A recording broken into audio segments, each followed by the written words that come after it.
Shaping the way we teach English webinar course. Shaping the way we teach English webinar Wednesday.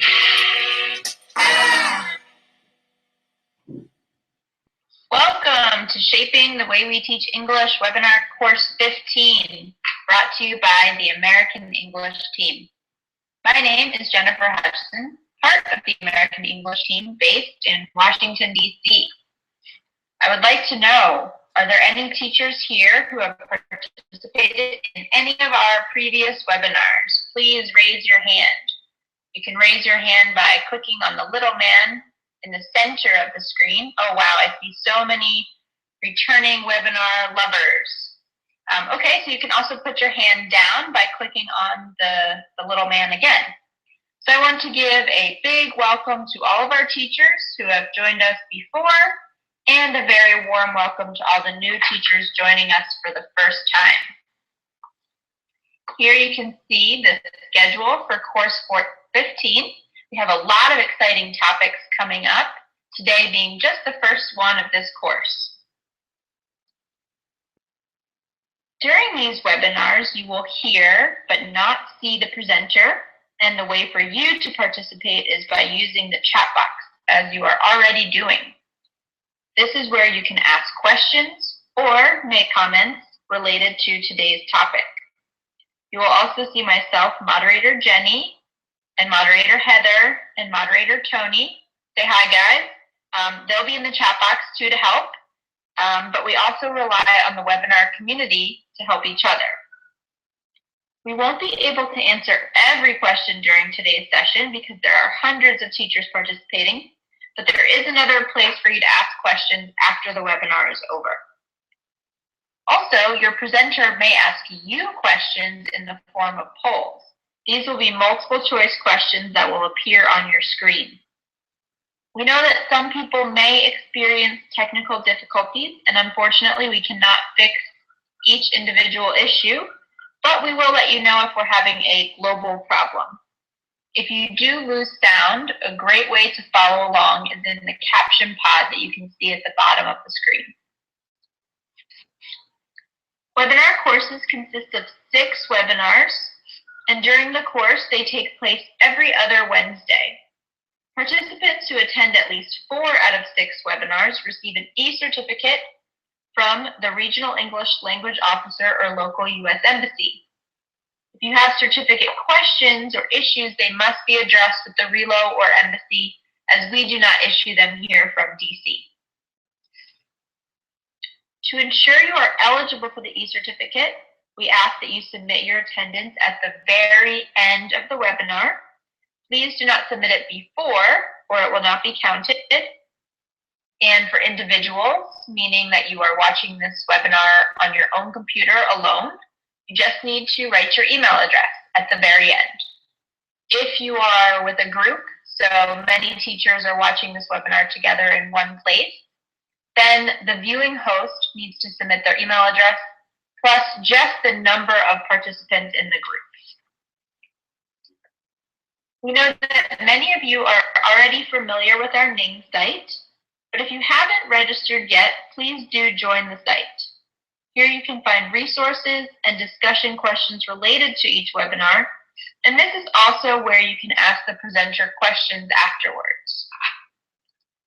On the Ning, we also post pre-readings and resources, the presentations and recordings after each webinar, so you can go back and actually watch it again or look at the PowerPoint. So please join this site if you haven't already. And finally, we have lots of additional resources that are great for both teachers and your learners. If you have a basic mobile phone, so a phone that looks like the one on the screen, you can download our AE app and have lots of free content on your phone. Please also like us on Facebook if you haven't already. We post resources for teachers every day.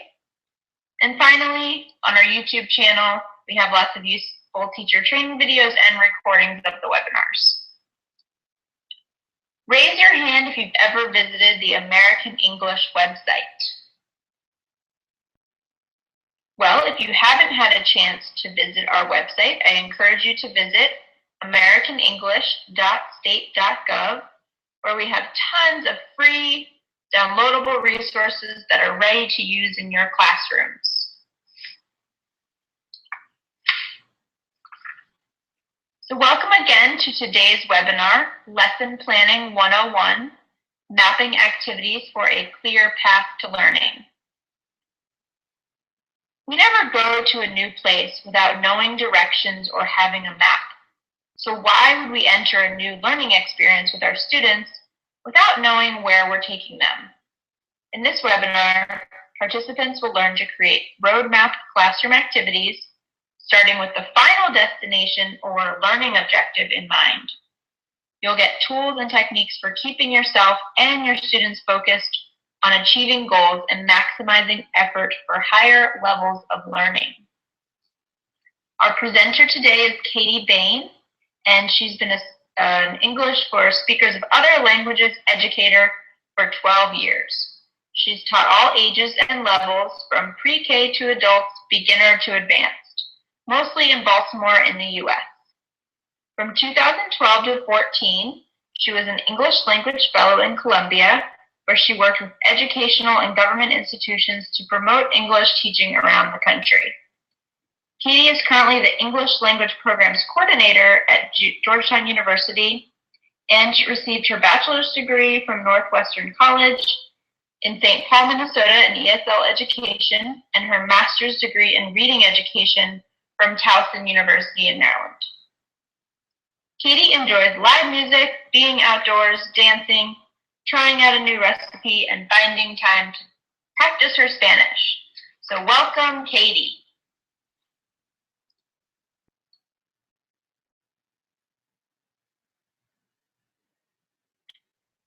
Hello, everybody. Good morning or good afternoon or good evening to you, wherever you may be, and happy 2015.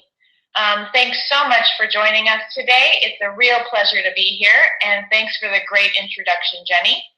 Also, thanks for the instructions for everyone on how to use the response tools to interact with me and your colleagues from around the world by answering poll questions, responding in the chat box, and raising your hand. I also encourage everyone to get a paper and pencil ready to jot down ideas, to take some notes, or to get ready to respond to certain questions in the chat box. Thanks so much for responding to the polls before the webinar. I can see that we have a varied audience here today with all levels of training and experience, so I'm really excited to be here with you. We're going back to the basics today with the topic of lesson planning. Many of you have already had extensive training and experience on this topic, so I hope that you feel refreshed in knowledge and excited for the opportunity to reflect on your practice today. For those of you who haven't had as much training with lesson planning, I hope that this webinar gives you the opportunity to gain new ideas and insights from our discussion and from your colleagues. Thanks for joining us. Now let's get started. Here are our objectives for this webinar. Number 1, participants will learn to create a roadmap of classroom activities, starting with the final destination or learning objective in mind. The second objective is participants will get tools and techniques for getting students to be focused and motivated. On the Ning prior to this webinar, and even today, many folks shared thoughts about how important it is for students to be motivated and focused through proper planning and a good selection and use of learning materials. Thanks for all the discussion on the Ning, and feel free to go there after this webinar as well. This webinar will be more focused on how to implement a lesson rather than on what materials to select, but be sure to check out the American English website for great information on using authentic materials in the classroom every day. So let's focus on creating a roadmap for classroom activities.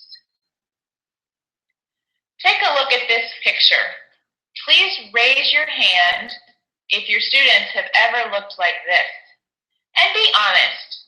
My students don't look like this every day, thank goodness, but I have to admit that there have been a few times when they have. And I see a lot of you responding exactly, sometimes. Take a look at this picture. Have you ever felt like this as a teacher because your students are misbehaving or you are not able to cover all your content material on time? If so, please raise your hand. And again, be honest. I'm thankful that as a teacher, I don't feel like this every day, but there have definitely been some times that I've felt like this because of all the demands placed on teachers. From student levels to curriculum guidelines, it can be stressful trying to work through each responsibility. So if you raised your hand for either or both of those questions, perhaps you are suffering from a lack of poor lesson planning. And that's what this webinar is going to address today. So now we're going to go to the polls for a few minutes. I'm going to read a few statements about lesson planning, and I'd like you to reflect on whether or not you agree or disagree with each of the statements, or if you feel that they are true or false for your personal experience. You will see an option corresponding with the statements where you can agree or disagree, as you can see right there. And if you are watching this webinar as part of a viewing session, perhaps the host can respond with what the majority of the viewers believe. So let's go ahead and don't forget to be honest. Here's our first statement. I see a lot of you have responded already. I write a lesson plan every single day. This was also a discussion prompt on the name. So do you agree or disagree? Looks like about 55% of us agree and about 45% disagree. All right, let's go to the next one. Our second statement is this. Our students suffer when we fail to appropriately plan for them. Do you agree or disagree? And also you might want to think about or write about why this is true or untrue, or even partially true. Looks like the polls say that most of us agree with this statement that our students might suffer when we don't plan for them. Let's go to the next one. Number 3, do you agree or disagree? Nothing ever goes according to my plan, so I don't write lesson plans. What do you think? Sometimes it's easy to give up on lesson planning when distractions interfere with our plans or when our students do not grasp a skill or concept as quickly as we expected or much more quickly than we expected. But it looks like most of you disagree that you still go ahead and write lesson plans, even though a lot of times they don't, our plans are not carried out perfectly step by step. Let's go to the next one.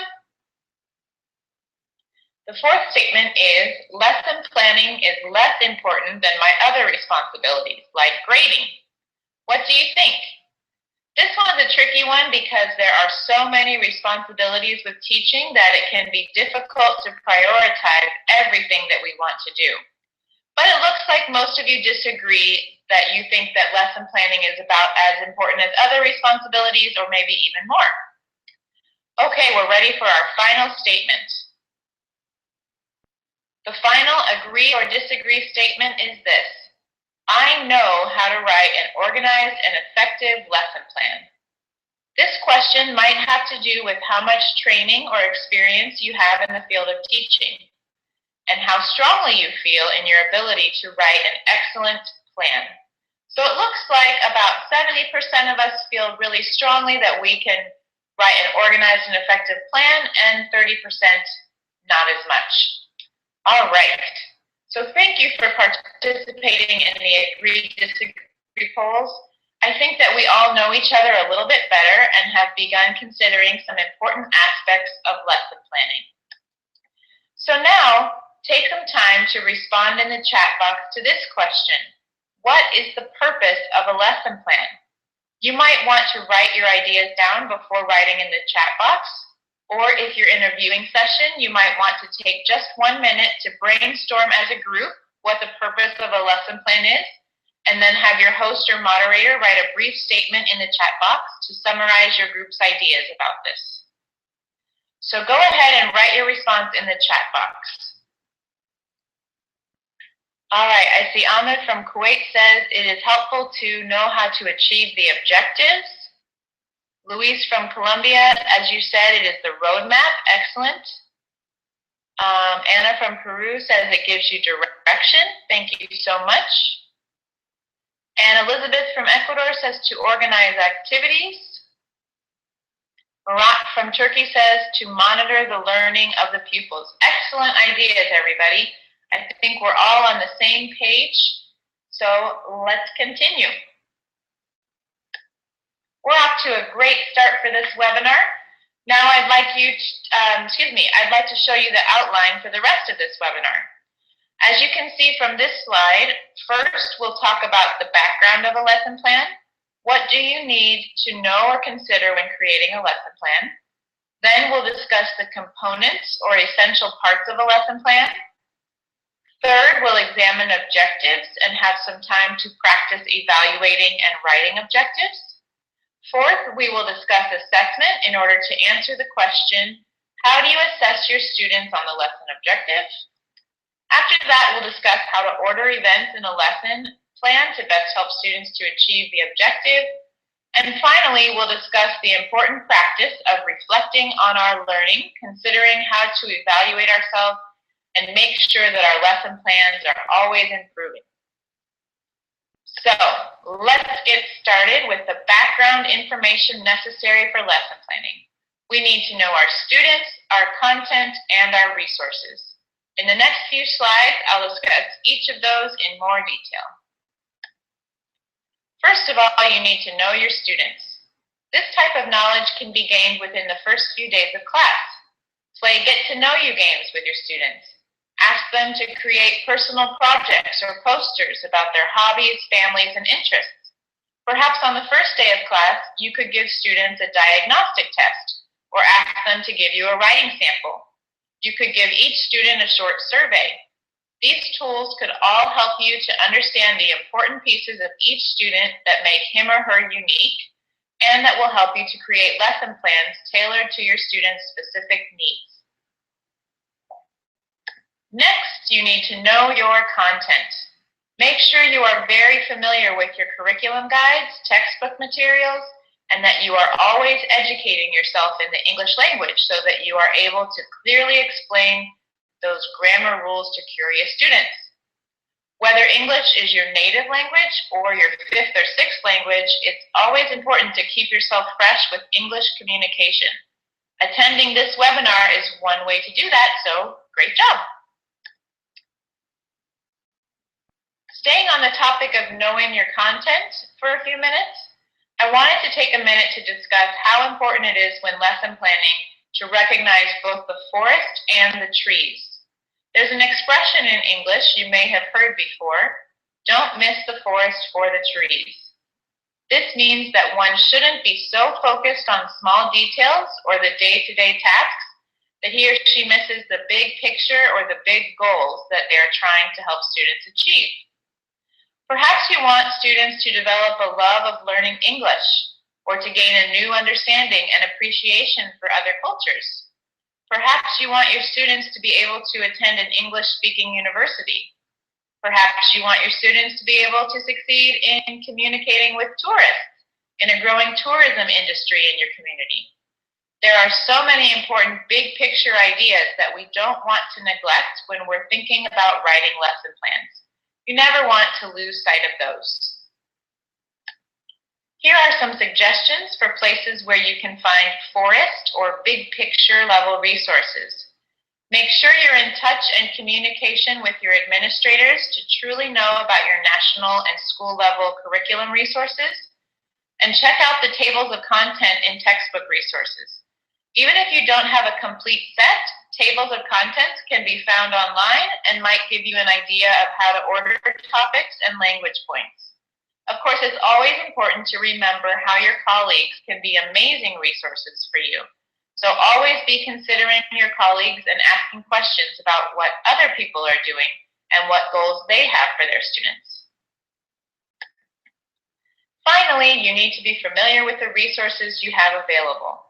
What do you have? What's available to you? And my favorite question, what can you get for free? Get connected to those who might have access to things that will help your students to learn. And don't forget about the important resource of time, and always consider how your big picture and smaller scope goals can be met within the time frame you have with your students. All right. Now we're ready to discuss the components of a lesson plan. So in the following slides, I'll discuss all the major points that should be included on a written down lesson plan, and I will show you some templates from the Shaping the Way We Teach resource team. You need to include general information, objectives, materials, the procedure, and your assessment plan. Here's a template for your lesson plan. Don't worry about writing all of this down right now, because after today you will be able to access this presentation on the Ning, where you can use the presentation document as a reminder for all you have learned. And this template will also be posted on the resources page for this webinar, so you can access it at any time and use it or modify it to make your own lesson plans. As you can see here, the top part is the general information. This includes the date, the name of your course or class, your institution or school, the amount of time for the lesson, and all those types of things. Below that, you can see the class objective, which is where you can write the goal or target for your lesson. And then finally, you have the procedure section, where you can write the time that you expect each step in your lesson plan to take.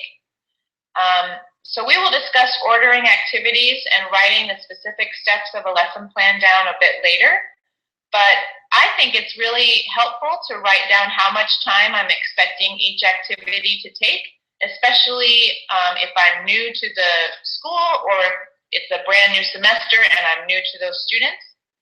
But we're going to be talking about pacing and ordering events a little bit later on. On this half of the lesson plan template, you can see that there is a space to write down the assessment tool that you will use, and a space for lesson evaluation or reflection when you are finished with the lesson. If you already use a great lesson plan template that works well for you, keep using that. If not, consider using something similar to this one. A good lesson plan template can help you remember all of the important aspects of a lesson plan that need to be put into place. You can find one online, use or adapt the one given in this presentation, or create your own. So now we're going to discuss each of these components in a little further detail. So general information is very important to keep in mind when writing a lesson. This includes many of the things we discussed in the background information for a lesson. So all of these things are pretty straightforward: the date, the class, the student level. A unit is a topic or subject that you are currently studying in class for maybe 1 or 2 weeks. For example, maybe you're focusing on the community, vocabulary and conversation related to that topic. That would be the community unit. And of course, you can write down the lesson title and the length of the class. The objective, otherwise known as the target, goal, or aim, is an essential part of any lesson. As the slide says here, the objective helps you to determine what you want the students to know and be able to do by the end of the lesson. You want to make every day's lesson objective measurable and specific. Make sure you don't keep it a secret from your students.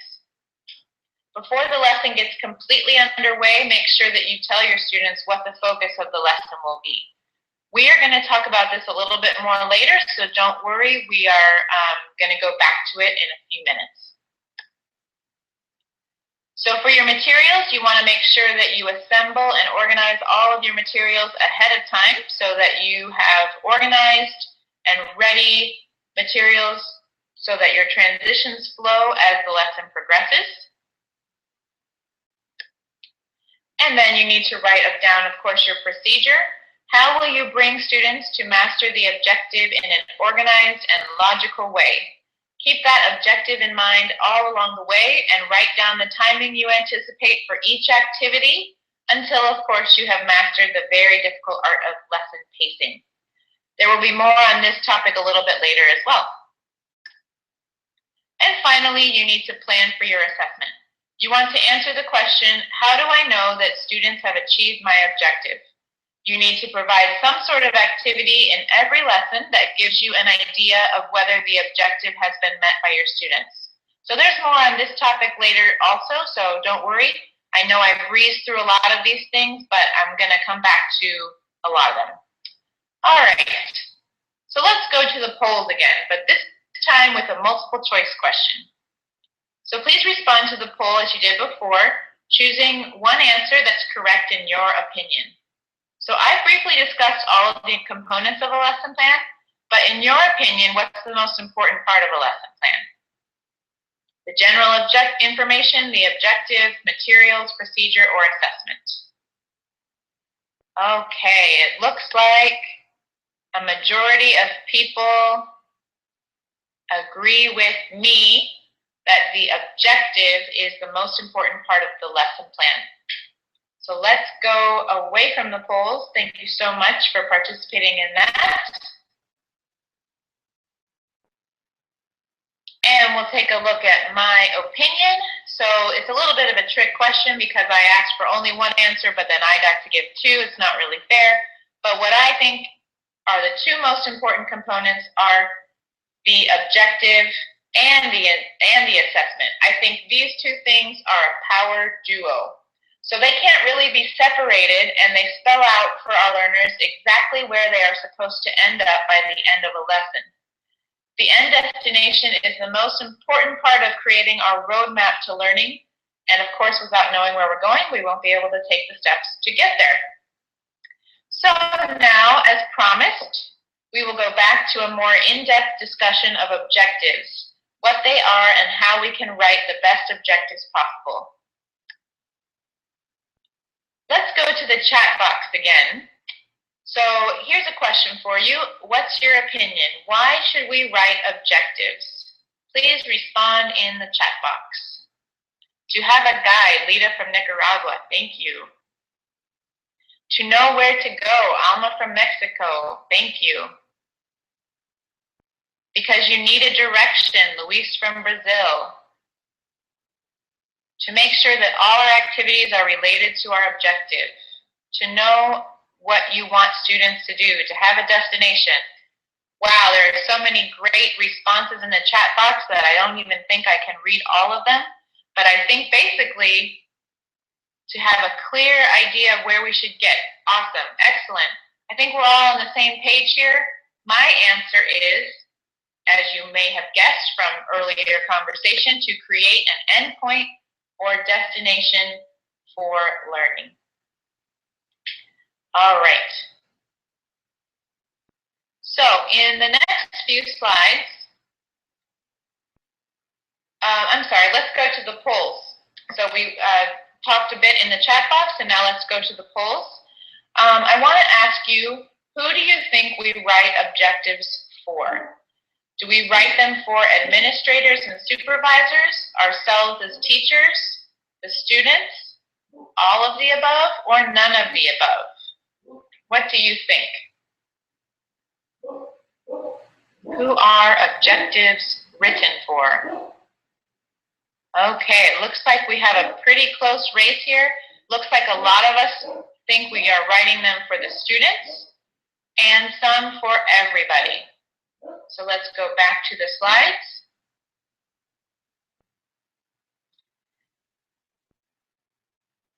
In my opinion, we should be writing objectives for D, all of the above.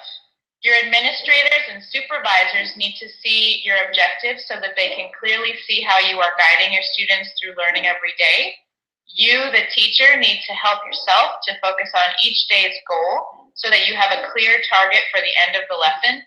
And then I think I would agree with you guys that probably the most important people to write objectives for are our lovely students, because they need to understand where they're headed and be focused and motivated to understand the purpose of their learning. All right, so in the next few slides, we're going to evaluate goals and objectives. First, we'll start with some general goals that really don't have a lot to do with a language classroom, and we'll consider whether these are effective goals or not based on a few important questions. So you're going to be able to choose poll style between two different goals for each one, number 1 and number 2. So let's take a look at our first goal.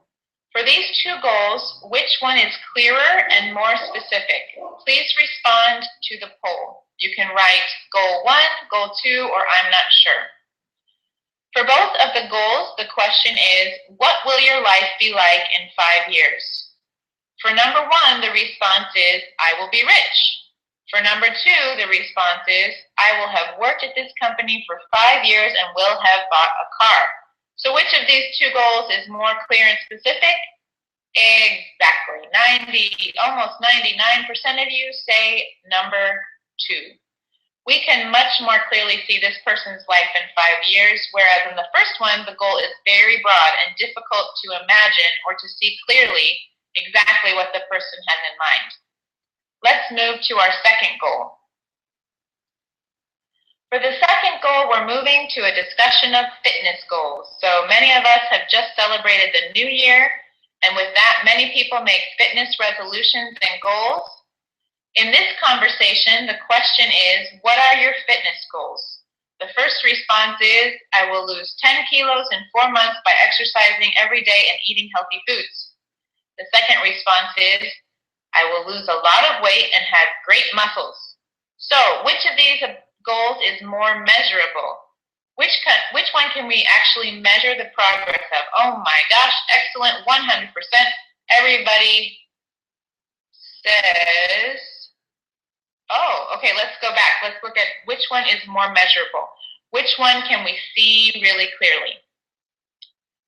I think a lot of us are saying goal 2, we can see a little bit more clearly, and some of us are saying goal 1. I would probably say goal number 1 for this one. This one has a number. It says 10 kilos. It has a method, and it has an amount of time in which we're going to do this. So I think this one is a little bit more measurable. Let's go to our final goal. For these two goals, consider which one is more attainable. By attainable, I mean realistic or doable given the time and resource limitations that you have and the level at which the students are when they first come into your classroom. We always need to set our expectations high, but we have to take steps to get to those high goals. So let's take a look at these two. The question for both is, what is your running plan as a brand new runner? So imagine that someone wanted to start out exercising and running more often. Here are the two goals. The first one is, I am going to run a marathon next week.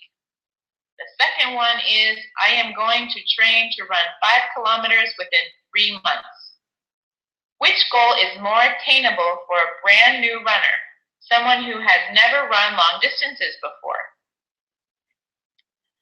Obviously, yes, the more realistic one, as you guys agree, is the second one. I am going to train to run 5 kilometers within 3 months. A marathon is a great goal and one that can definitely be accomplished for someone who works hard and trains well for a long time, but a more realistic goal is for a person to start with a shorter distance and work towards that longer distance over time. All right, thank you so much for your answers to the polls.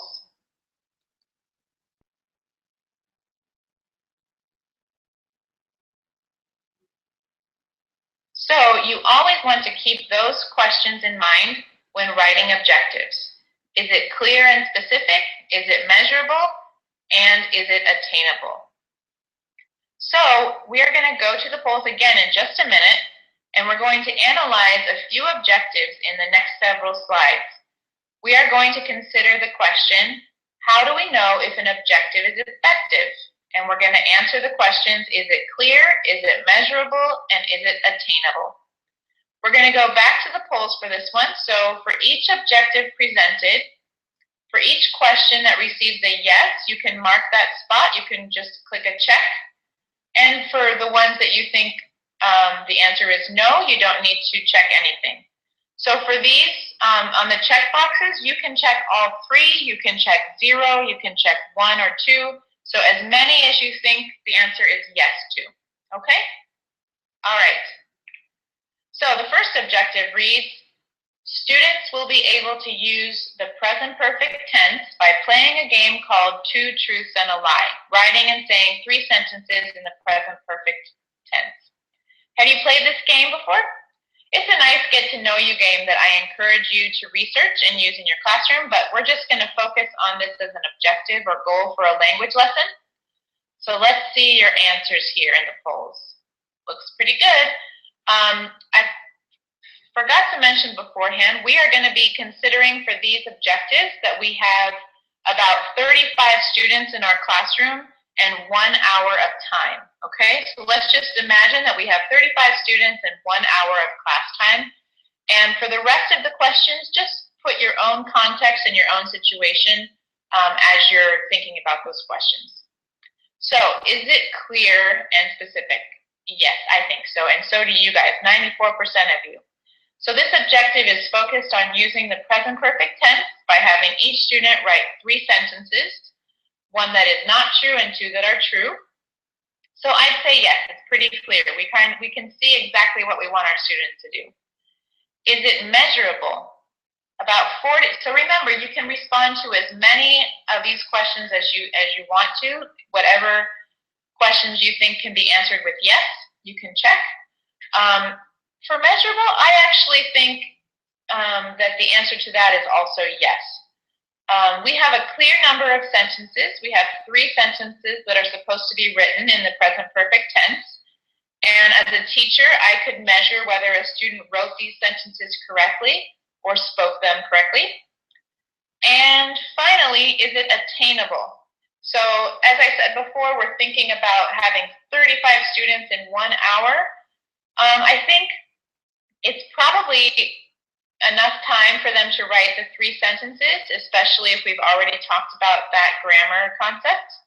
And if we break the students into 3 groups, we should be able to give them time to talk about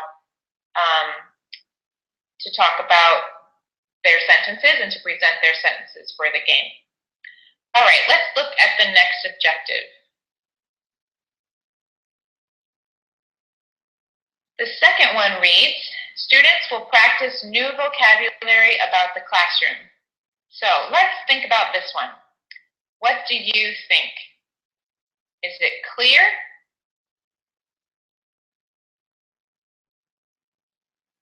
Many of you think that yes, this one is clear, about 75% of you. I think this is somewhat clear, although it doesn't include any specific vocabulary words. It is clear in that it is focused on one topic, the classroom, but it is not so clear with any method for learning those words or how many words or which words students are supposed to learn. So I'd say it's somewhat clearer, sort of. Is it measurable? What do you think? Only about 24% of you think it's measurable. I don't think this objective is very measurable either. We don't have a number to indicate how many words students will be able to understand or use. We don't have a method or process by which students will achieve this objective. So I don't think that every objective needs to have a specific number included in order for it to be a good objective. Sometimes it's beneficial, other times it doesn't make sense. But for an objective to be measurable by the end of the lesson, a teacher needs to be able to examine what was done and know whether what she intended for the lesson was attained or not. And the final question, is it attainable? Well, I think I agree with you guys on this one as well, because this objective is not very measurable. It's difficult to answer this question. We're not sure how they're going to learn these vocabulary words, so we don't know what they are supposed to attain. I'd say that we can't really answer this question. A way to improve this objective might be, we could say they will learn vocabulary by labeling a classroom picture with 10 classroom objects, or by writing a paragraph with 5 classroom vocabulary words in it. All right, let's take a look at the next objective. Number 3, students will write paragraphs about what they did on their summer vacation. Okay, what do you think? Is this objective clear?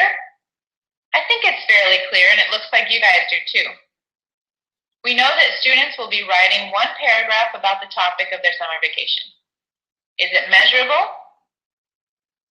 This is somewhat measurable in that it asks for one paragraph, but we don't know of a specific skill that the teacher might be trying to test, like a grammar target point or a certain set of vocabulary or the ability to write a topic sentence, that sort of thing. So how about the last question? Is it attainable? For 35 students in 1 hour, I'm not sure. This should be attainable, but it depends, right? If these students have already had a lot of practice with writing paragraphs and needed little support, this could be doable within an hour, but we probably need to add some pre-writing activities beforehand. We may need to teach about the structure of a paragraph, and then we might need to give some time at the end for peer review. So when considering all of those factors, this seems like it might take longer than 1 hour for 35 students. And of course, writing a paragraph would depend on the student's level. All right, so let's look at the next one. Objective number 4, students will show understanding of past tense verbs by writing and saying 3 past tense verbs in a dialogue. What do you think? Is this clear? Yes, I would say it's quite clear. The only thing we don't know is whether these past tense verbs are regular or irregular. Is it measurable? About 52% of you guys think yes, it is measurable. Oh, looks like 67. I think it's quite measurable. We know that we're looking for 3 past tense verbs. We're not sure how long the dialogue needs to be, but that might be clarified further in the assignment guidelines.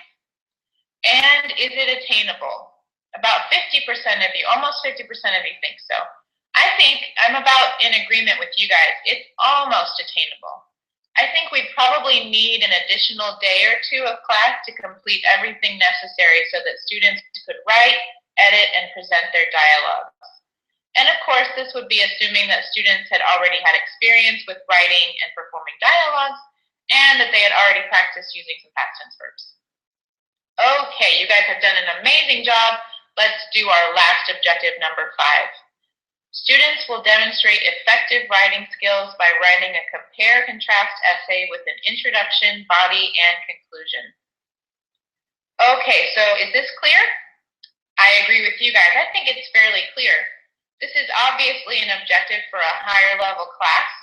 We don't know how many words, paragraphs, or pages the teacher is requiring, but we know the type of essay being asked for and that possibly the teacher wants to assess the skills of writing a clear intro, body, and conclusion.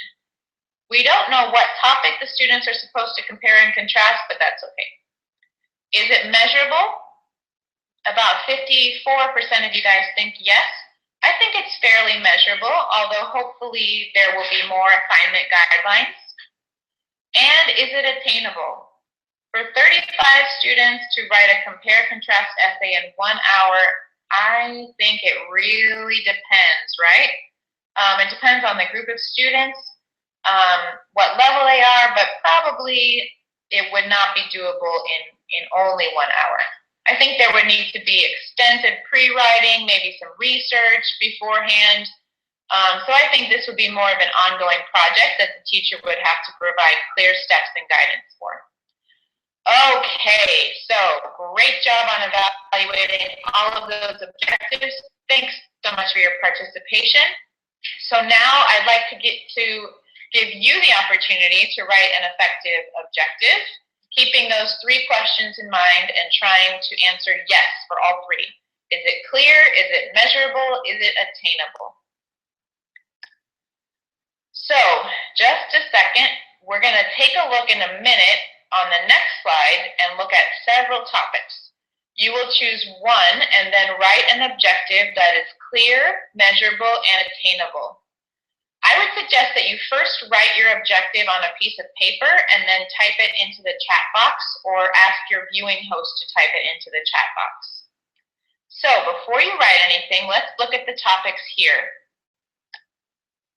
So We have lots of topics here, and you can choose any other topic you would like to. Classroom vocabulary, cultural celebrations, grammar, essay writing, reading comprehension, animals, food, and holidays. You can pick one from here or any other topic that is relevant for your classroom.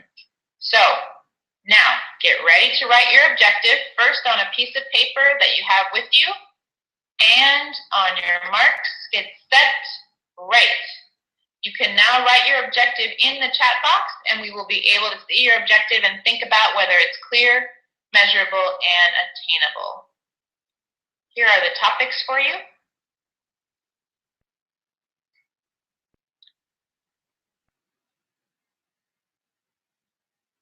So I see a lot of people choosing excellent topics, holidays, past tense, that sort of thing. So now I want you to think of an objective. I see one, write 3 things you did on your holiday. Excellent. Name 5 animals you can find on a farm. Great.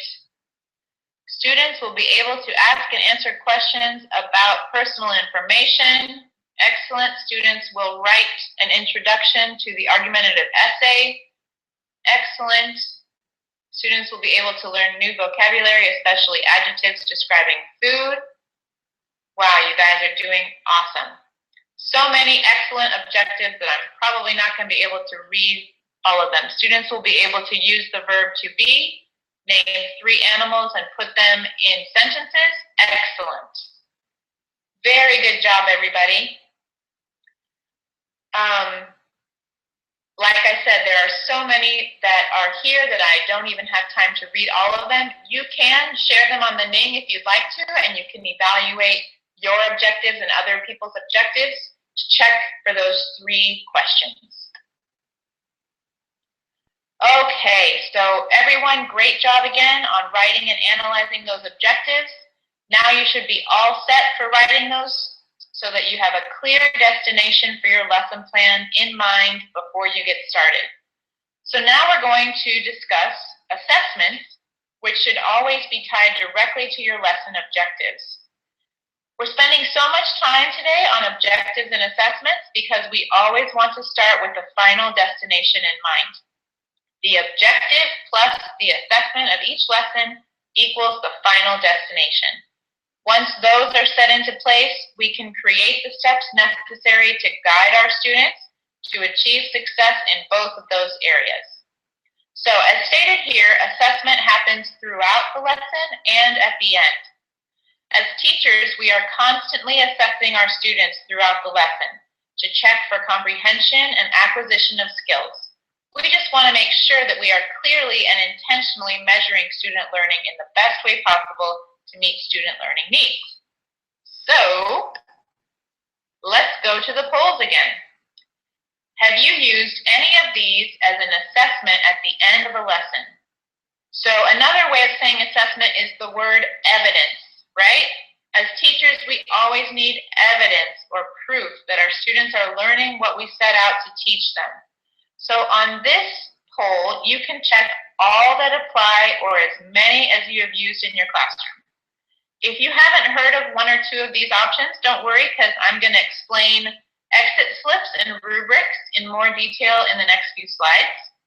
So the options for your selection are exit slips, verbal responses, classroom reflections, a pop quiz, student writing, or a class survey. So let's see.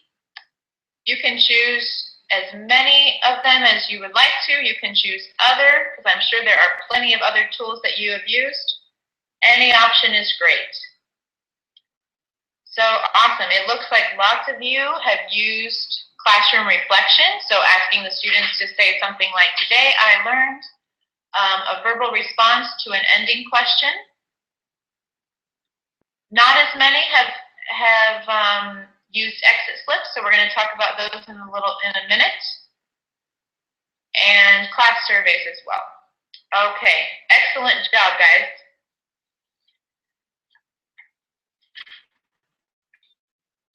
So let's talk more about that lovely exit slip, which some of you may have some questions about. As you can read on this slide, the exit slip is basically a piece of paper where a student writes an answer to a question or prompt from the teacher. The prompt is related to the lesson objective. So before the student leaves the class, he or she would write down an answer to a prompt and hand the exit slip to the teacher. This is like a ticket to leave the class that the student must buy or purchase by demonstrating what was learned that day. The teacher can then collect the exit slip from each student and can check each student's response to know whether the student learned the objective or not. So this can be a bit time consuming, especially the first couple of times you try it. So I would recommend leaving about 15 minutes at the end of class the first time you try it. And depending on your group of students, their age, their level, that sort of thing, I would also recommend that you model or act out completing the exit slip and then walking out the door, handing it in before leaving. So once students have completed their answers, you can call them in groups or as individuals to exit the class as they hand out their exit slip. So some sample prompts or sentence starters you could give students are these. Write one thing you learned today. Or you could ask them to discuss how one thing we did in class today could be used in the real world. Or draw a picture of one vocabulary word we learned in class and write the corresponding word. Or today we practiced the simple present tense or any other tense. Write one sentence using that tense that begins with the girl, blah, blah, blah. So there are lots of ways you can use an exit slip, and those ways include activities for high and low-level students. Let's take a look at some more prompts.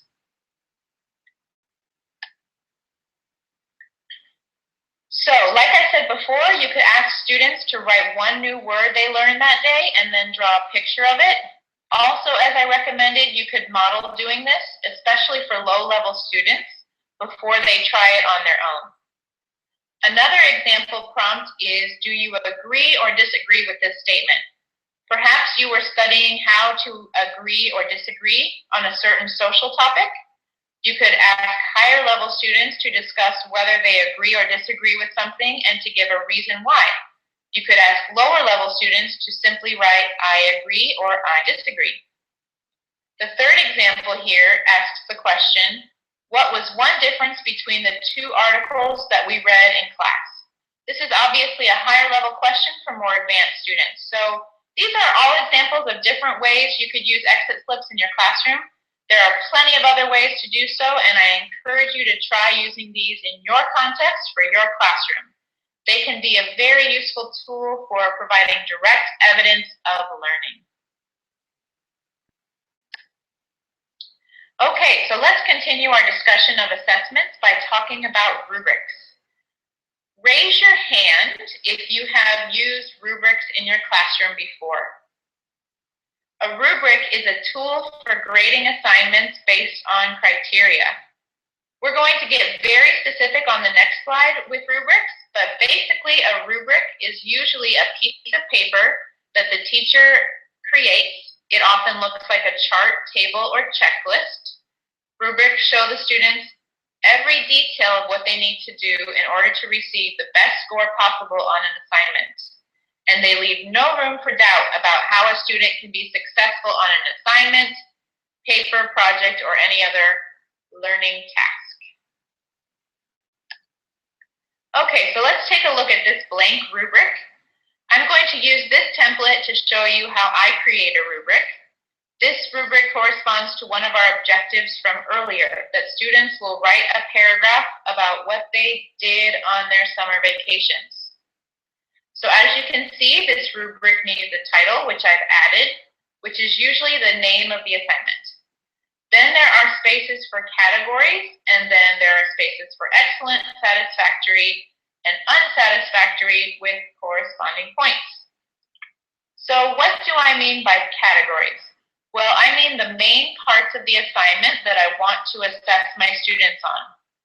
For example, the categories for these assignments would be topic sentence, supporting sentences, concluding sentence, vocabulary, grammar, and punctuation. I have chosen all of these categories because these are all areas that I want to assess for my students. I want to see if each of these components is an excellent component of their paragraphs or not. The idea here would be that I would have already taught all of these aspects, or that I would at least be addressing them in the lessons or series of lessons that I was teaching, so that my students could write great paragraphs about their summer vacations. As a teacher, you can choose any category that you think is appropriate for the assignments you give. This could be one category or 20 categories, depending on what you want your students to be able to do.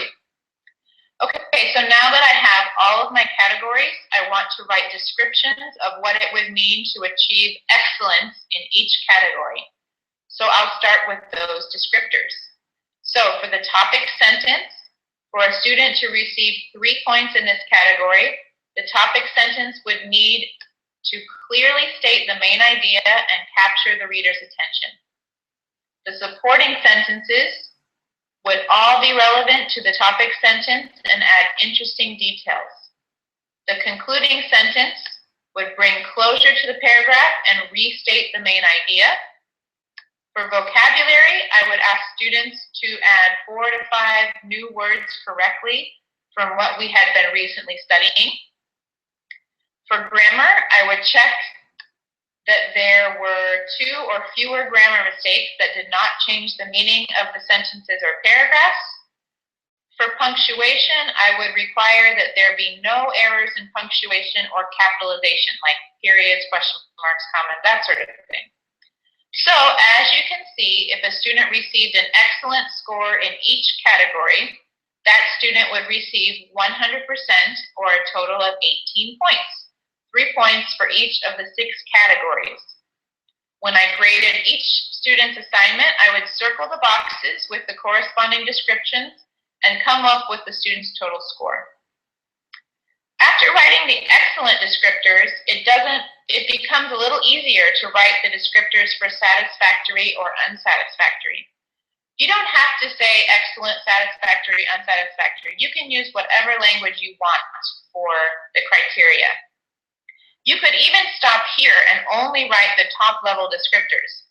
This can sometimes be enough because if students have the top-level descriptors, they can see what they need to do and where they need to go to achieve a good score on this task. So I'm not going to read through each of the descriptors, but I will click through them here. Remember that you will have access to this presentation and other resources after today on the link.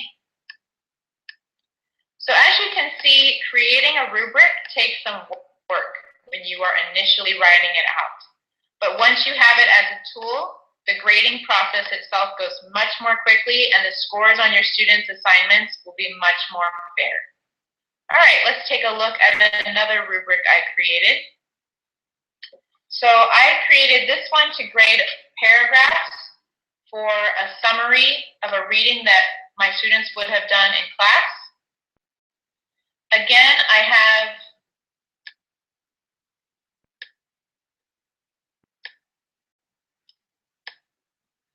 similar categories. I have the topic sentence, supporting details, clarity, cohesiveness, grammar, mechanics. But for this rubric, I have only the descriptors for what I am looking for the excellent score. And then I have a space where I can check or make comments under exceeds expectations, meets expectations, or does not meet expectations. This rubric would give a total possible score of 12 points and has some space for my comments on the bottom as well. So this is just another example. I just wanted to show you another way to write a rubric that might take a little bit less time. And next, I want to show you some websites that I saw a few people mentioning in the chat box. So here we have 3 websites with tools for creating rubrics. The first one is Rubistar, which has many teacher-created rubrics that you can download and use for free depending on your assignment. It also has great tools for choosing categories and creating your own criteria for rubrics. It's a great site. I've used it tons of times. I really love that website. Another one is rubricsforteachers.com. This one also has many free rubrics that you can download for free. And the final site is an article from Edutopia about rubrics. So if you are new to using rubrics in your classroom and you just want to get a general guide for how to use them, that is a great article for your use. And again, you can find all of these websites on the net. So here are some general guidelines for using rubrics.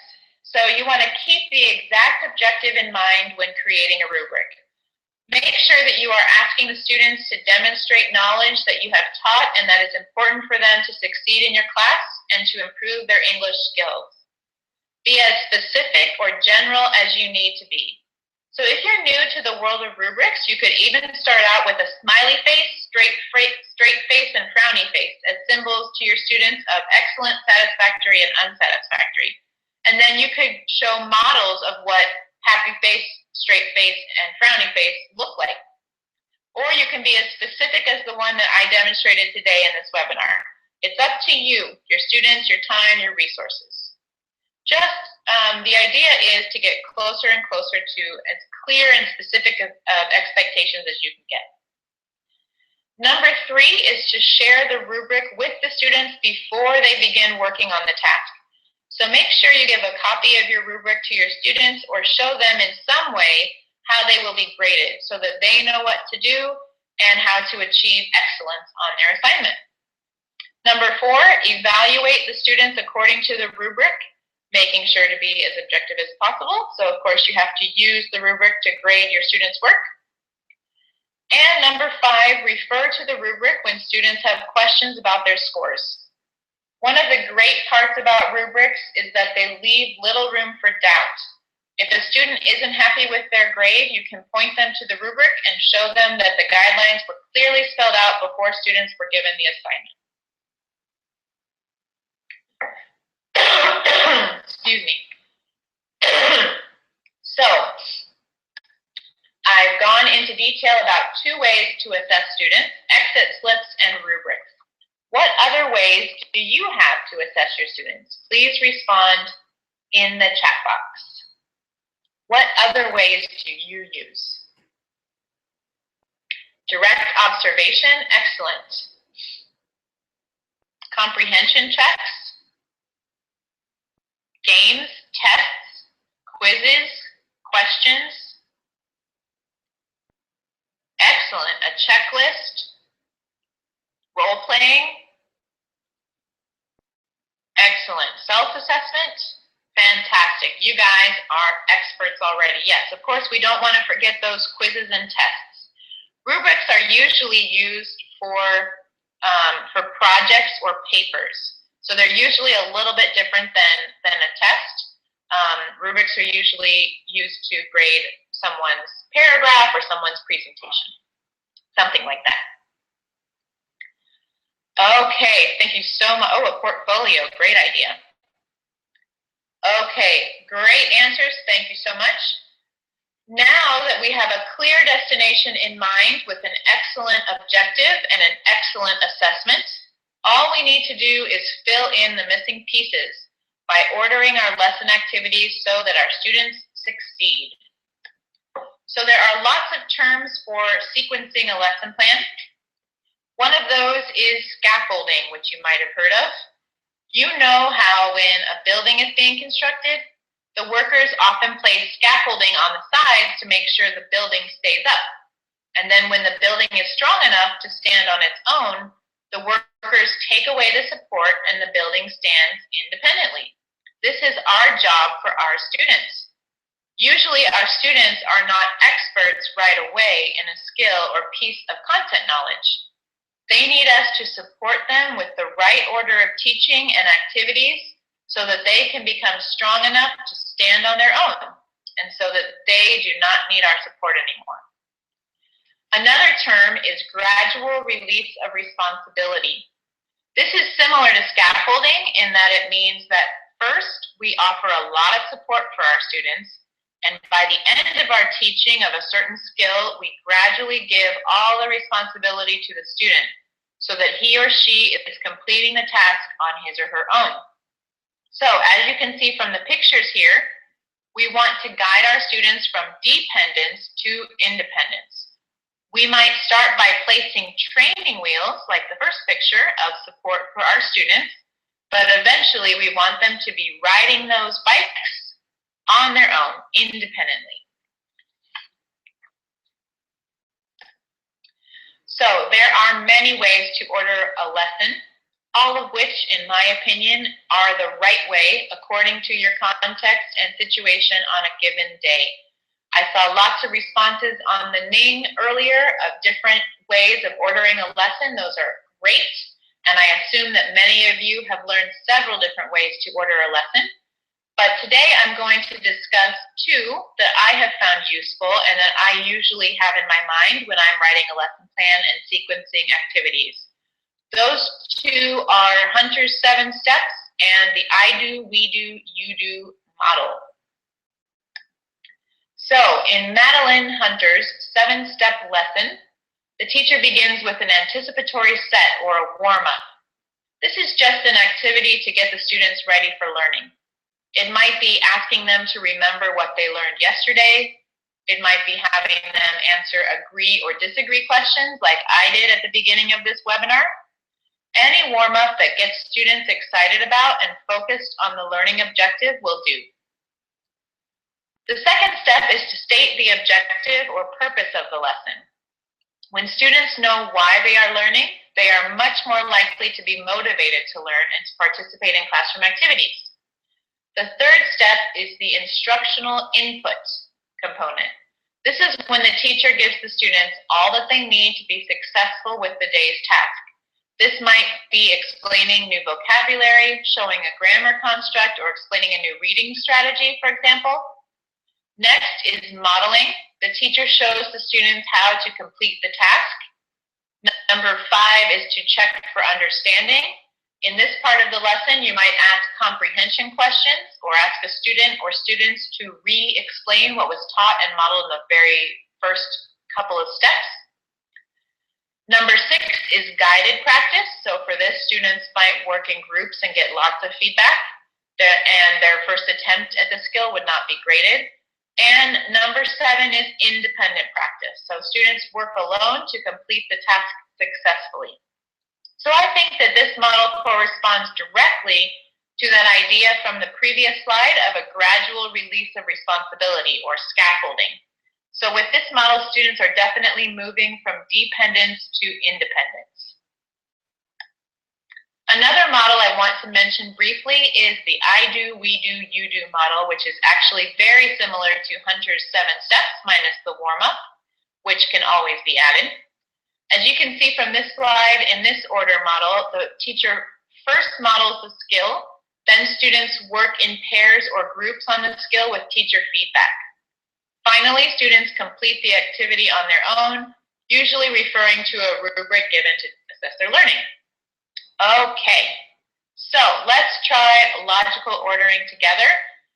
So in the next few slides, I will model how I would order a lesson, and then you will order a lesson. So we're sort of doing an I do, we do situation, a little bit individual as well. So for this lesson that I will order, the objective is students will be able to write a logically ordered paragraph about a recently celebrated holiday with a topic sentence, supporting sentences, and concluding sentence. So here's my model of what I would do to scaffold this lesson.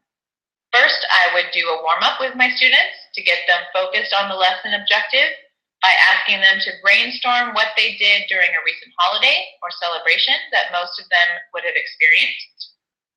I would probably write their ideas on the board so that students could have access to all of the ideas and vocabulary once they began to write. Then I would present my own excellent paragraph about my holiday and point out the topic sentence, supporting sentences, and concluding sentence. Next, I would ask students to work in pairs or groups to put a similar paragraph in order, making sure the topic sentence was first, then the supporting sentence, then the concluding sentence. And so students would have sentence strips and have to put them in order, and I could give them feedback, guided feedback by walking around the room to check whether the order was correct or not. Finally, I would ask students to use the brainstormed activities from the warm-up to write a paragraph of their own. So I would use a rubric to grade their paragraphs based on correct ordering of ideas. All right. What do you think? Is that an okay lesson? Now it is your turn to order lesson activities. So for this activity, you are going to go to the polls in a second, but I'm going to read this objective first. So students will be able to use 5 simple past tense verbs in short presentations to describe their weekends. So now we have a bunch of activities, and I would like for you to put them in order. So the first one's easy because we don't have to order it, it's the warm-up. And that will be students drawing a picture of something they did over the weekend, just to be focused on the objective. So then I have A, B, C, and D. These are not in the correct order. And on the polls, I would like for you to check which order you think these should go in. So A says, students will work in pairs to change present tense verbs to past tense verbs within a paragraph. B, students write and then present their paragraphs. C, teacher shows an example of her own picture and explains her weekend, emphasizing past tense verbs. And D, students work in pairs to brainstorm a list of activities that they did over the weekend using past tense verbs. Okie dokie. So it looks like from the polls, everybody pretty much thinks that we should do C first. And I would definitely agree with you. C, teacher shows an example of her own picture and explains her weekend. So this is the modeling part, or the I do part, right? Then everybody pretty much agrees that second should be A, and I would also agree with you. Students work in pairs to change present tense verbs to past tense verbs within a paragraph. Okay, then we have a little bit of uncertainty about whether we should put B first or D first. So I would say we should probably put D first. This is where students are working in pairs to brainstorm a list of activities that they did over the weekend. So this is guided practice where students are still working in pairs. And then finally, B would be the last one. Students write and then present their paragraphs. So for me, I would say number 4 is a nice ordering of these events to scaffold learning that objective. Okay, so you can see how this order, in this order, the teacher models first, then the students have a couple of group activities to practice, and then finally they write their own paragraph. So I think this order definitely shows that gradual release of responsibility. Great job, everybody. So you can see that logical ordering is important, and that it is vital that we think through the steps we're going to lead our students through so that they can become independent users of the English language and they can master the skills that we teach them. So now that we have talked about objectives, assessments, and the ordering of activities, we are finally ready for our last main point, reflecting on your lesson. Reflection is basically the practice of thinking about your teaching in order to find ways for improvement or refinement. We want to answer the general question, how do I know that my lesson was good? It's important to answer this question and to think about your teaching so that you can make steps to improve it. So here are some ways that we can reflect on our teaching practice. We can journal, writing our thoughts, ideas, and feelings about how our lessons went.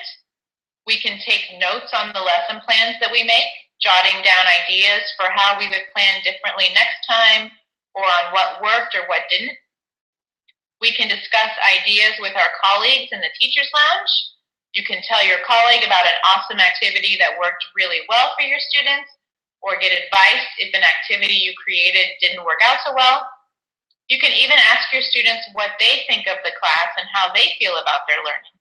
This can be invaluable feedback if you want to ensure that their needs and desires are being met.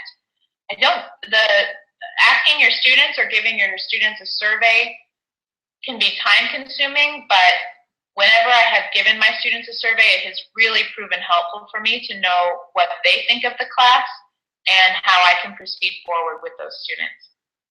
And then finally, you can analyze assessments. When you give students a test, project, or other task, you can consider what areas they did well in and what areas they faltered in. You can think about what points, skills, or concepts you might need to reteach, or what areas of confusion you could clear up. So here are some questions to guide you in your reflection process. You can ask yourself, what went well? What didn't go well? How did my students respond? How did my students do on the assessment? What would I have done differently? What will I do tomorrow? And how can I improve? So remember to always be honest with yourself when considering these questions about teaching. Because if you're not honest with yourself, there's no opportunity for change, right? So true improvement comes from recognizing those areas of growth, opportunity, and change. So those are some ways to reflect on your practice. Do you have other ways that you reflect on your lessons? Can you respond in the chat box to let everybody know what you do to reflect? What are some of your reflection practices? Good, so Lita, journals. Excellent. Have a colleague come to your class and observe. That's a great idea. Observation, excellent. Asking your students, great.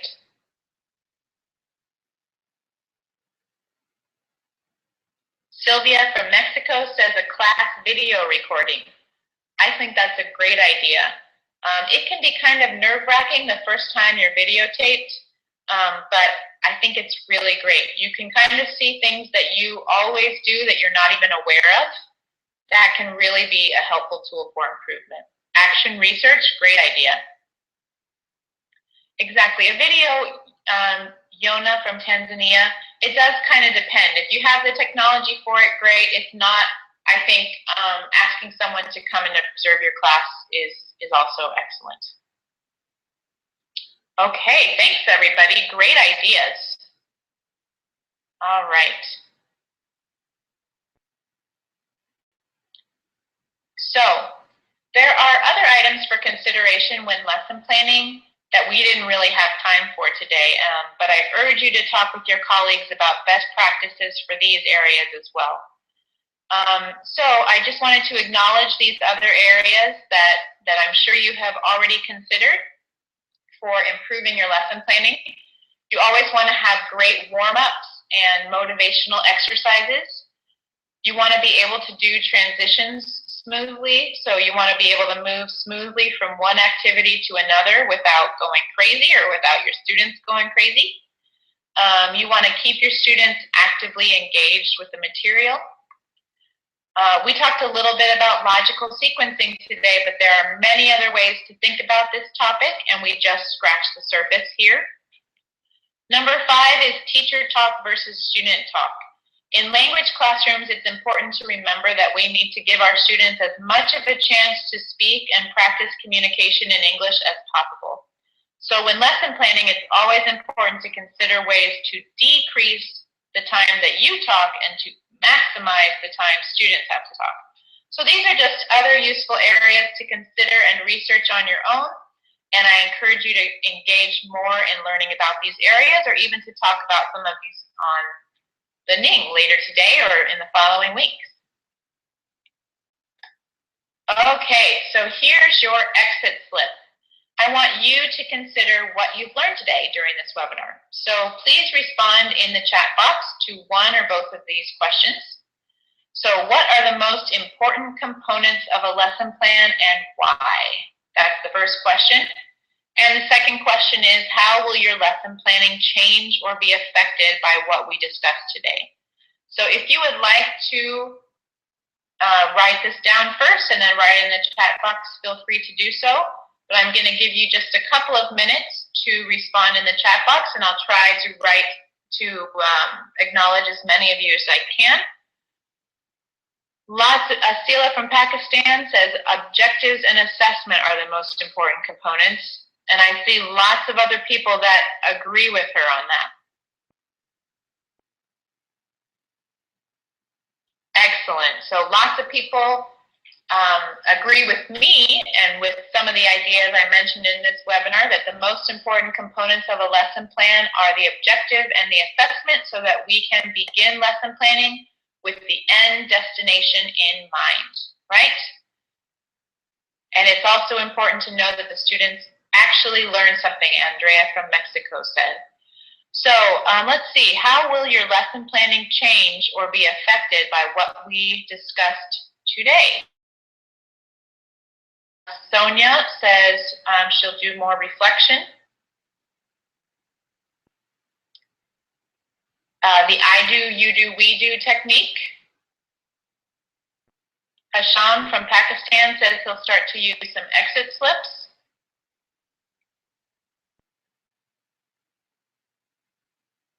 Pilar from Peru says we will be able to write more organized lesson plans. Dima from Draushi says, I would use the rubric idea. I liked it. Thank you so much. And Paiman from Iraq says, today I learned what an exit slip is. Awesome. Cool. So many great ideas out there. I hope that you can continue this wonderful conversation. And of course, I want to thank you again so much for your time and participation today. It has been a real pleasure to be with you here, and I thank you all for your participation in the polls and in the chat boxes.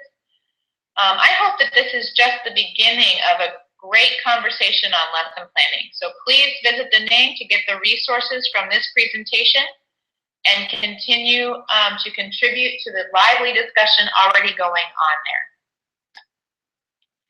Here are my sources on these two slides, and you can feel free to look at those sources as well for resources and to do more research.